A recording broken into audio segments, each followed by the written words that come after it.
Daha önce hiçbir yerde görmediğiniz, sadece 70 yaşın üstündeki Almanların bildiği ve hatırlayabileceği bu tarifi mutlaka not alın. 2 yemek kaşığı tereyağı, şöyle 1 yemek kaşığı zeytinyağı. Bu tarifi tabii ki Almanlar biliyor ama bugün göstereceğim gerçek reçeteyi gerçekten 70 yaşın altındaki Almanlar bilmez, hatırlamazlar bile.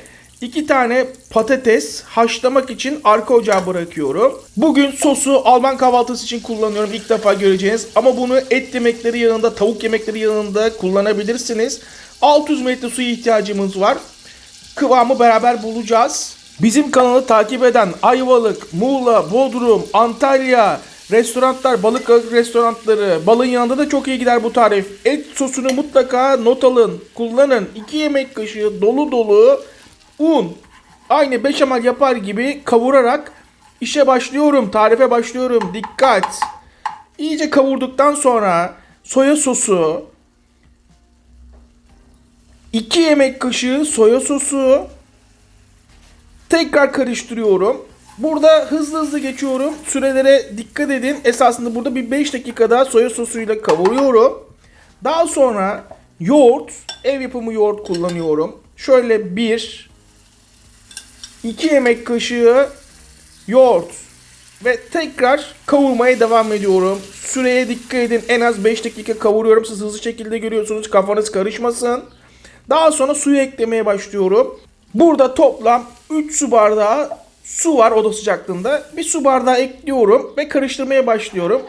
İyice karıştırdıktan sonra topaklanmasını istemiyorum. Tekrar bir su bardağı daha ekliyorum. Kıvamı beraber bulacağız, ne kadar kullanacağımızı. İyice karıştırıyorum ve bir yarım su bardağı daha eklemem gerektiğine karar veriyorum. Yani toplam 2,5 su bardağı su ekliyorum. İyice karıştırdıktan sonra, aynen böyle akışkan olduktan sonra 1 yemek kaşığı hardal ekliyorum. Bakın sakın hardal mı filan sevmiyorum demeyin. Mutlaka hardal kullanıyorsunuz. Mutlaka bu tarifi yapıyorsunuz. Karıştır karıştır, tamamen hardalı içinde karıştırdıktan sonra, aynen böyle akışkan olduktan sonra toplam 7-8 dakikadır, hatta 10 dakikadır kısık ateşte pişiyor. Artık tadına bakacağım. Kıvamını görüyor musunuz? Tadına bakalım. Tadına baktıktan sonra 1 yemek kaşığı daha hardala ihtiyacı olduğunu görüyorum. Ve tuzu eksik, tuza ihtiyacı olduğunu görüyorum. Ve muhakkak bu tarifte elinizi korkak alıştırmayın. Muhakkak karabiber. Bol karabiber çok yakışır. Karıştır. Sos göstereceğim kıvama gelene kadar kısık ateşte yavaş yavaş pişecek. Sos pişerken haşladığımız bir patates kullanacağım. Diğer patatesi meze yapacağım ikinci tarif için. Sadece ortadan ikiye kesiyorum. Ve köşede sırasını beklemeye bırakıyorum. Tuz. Kaynayan suya biraz tuz. Bu arada sos arka tarafta pişmeye devam ediyor. Dikkat ederseniz kısık ateşte. 2 tane yumurta. Yumurta haşlanacak. Salatalık turşusu ne kadar isterseniz kullanabilirsiniz. Koray, salatalık turşusu mu ya, güzel olur mu ki? Kahvaltı diyorsun, sos diyorsun, muhteşem olacak. Bakın bu kadar övmem, biliyorsunuz. Tarifleri yapanlar bilir. İzleyenler daha doğrusu. Salatalık turşusu da hemen köşede sırasını beklesin. Yumurta kayısı olursa kayısı kıvamında çok iyi olur. Ama ben biraz süreyi geçirdim gibi, çünkü yan tarafta maç izliyorum. Maça daldığım için süreyi geçirmiş olabilirim. Bakın kıvamı aynen sosun böyle olacak, görüyor musunuz? Akışkan ama çok su gibi değil. Hemen şöyle güzel bir tabak yapalım.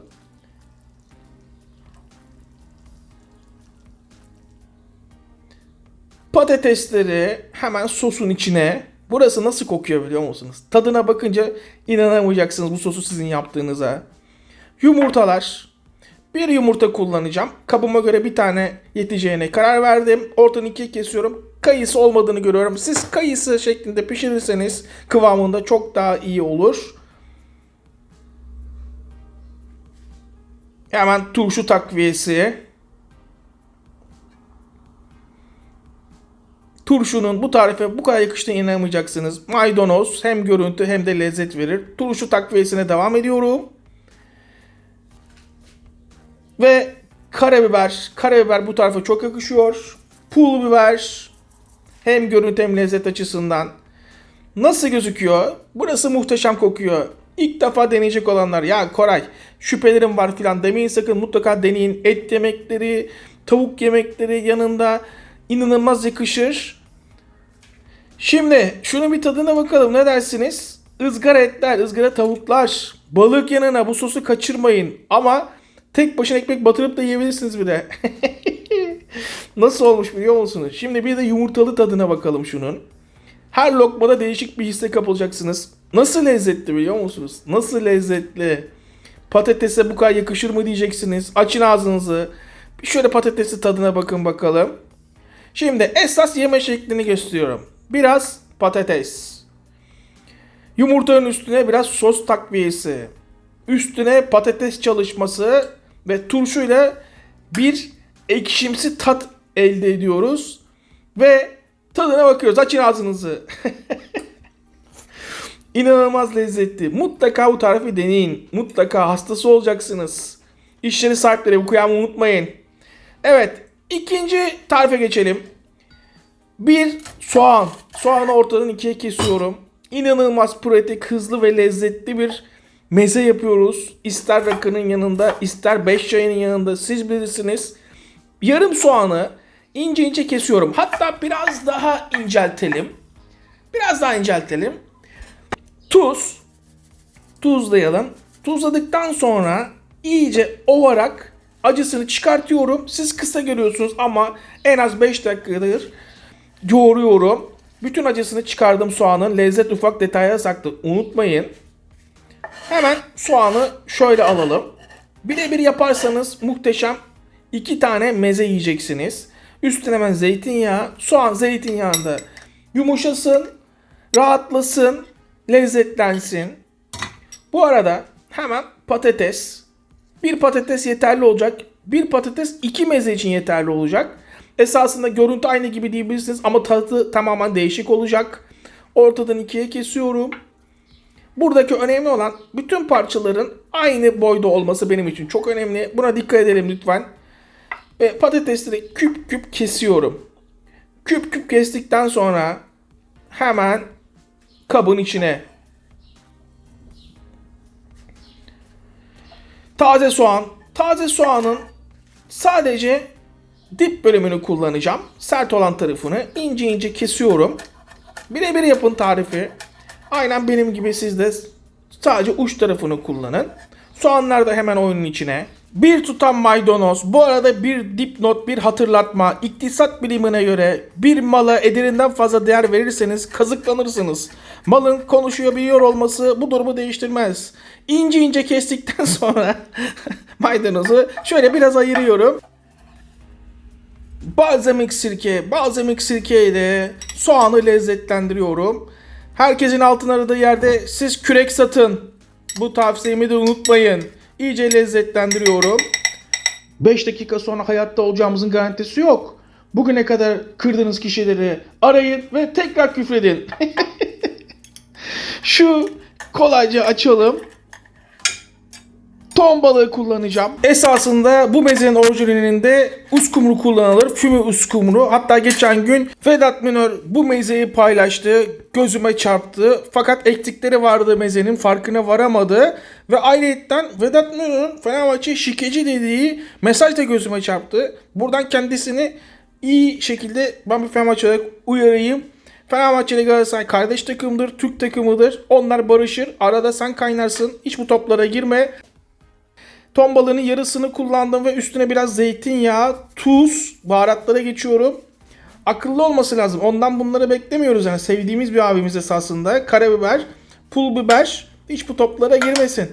Demedi demesin. Ona iyi niyetli uyarayım ben. Bir kardeşi olarak. Akıl yaşta değil baştadır. Ve iyice karıştırdıktan sonra hemen şuraya bir tabağımızı hazırlayalım. Bakın şimdi birincisini aynen böyle. Ve üstüne maydanoz. Nasıl gözüküyor? Sade ama lezzetli. Fakat diyorsanız ki Koray, ben çok daha lezzetli yemek istiyorum. Şöyle bir tatlı kaşığı mayonez. Bak meze nasıl değişecek. Yarım tatlı kaşığı hardal. Koray hardal sevmiyorum falan, kesinlikle kabul etmiyorum. Sadece tadına bakın. Benim mezeleri yapanlar nasıl lezzetli olduğunu iyi bilirler. Dediğimden şaşmayın. Sonra yorumlara yazarsınız. Ve hemen tabaklıyorum. Bakın iki mezede hemen hemen aynı malzemeler. Ama küçük rutuşlar nasıl değiştirecek? Bu arada büyük parça ton balıkları bırakıyorum. Burası önemli. Üstüne pul biber. Hem görselli hem de tadı lezzetlensin. Maydanoz şeklimiz olsun. Şimdi nasıl gözüküyor? Bana sorarsanız tablo gibi oldu. Michelangelo, Da Vinci, Picasso, ayağa kalkın, ustanız geldi. Şimdi şunu bir tadına bakalım. Açın ağzınızı. Açın ağzınızı. Sade ama çok hoşunuza gideceğine emin olabilirsiniz. Nasıl lezzetli biliyor musunuz? Nasıl lezzetli? Durun bir anlayamadım. Bir daha bir tadına bakayım şunun. Ton balıklı iyice. Mutlaka denemelisiniz. Evdeki malzemelerle inanılmaz lezzetli olur. Ve ikinciye hemen bakalım. Açın ağzınızı. Nasıl gözüküyor? Bana sorarsanız çok yakışıklı. Tabii bir kere daha söyleyeyim. Esasında bu tarifin orijinali füme uskumruyla oluyor. Ama herkes yapabilsin diye ton balıklı yaptık. Ve patates sıcak olmalı. İkisi de inanılmaz lezzetli.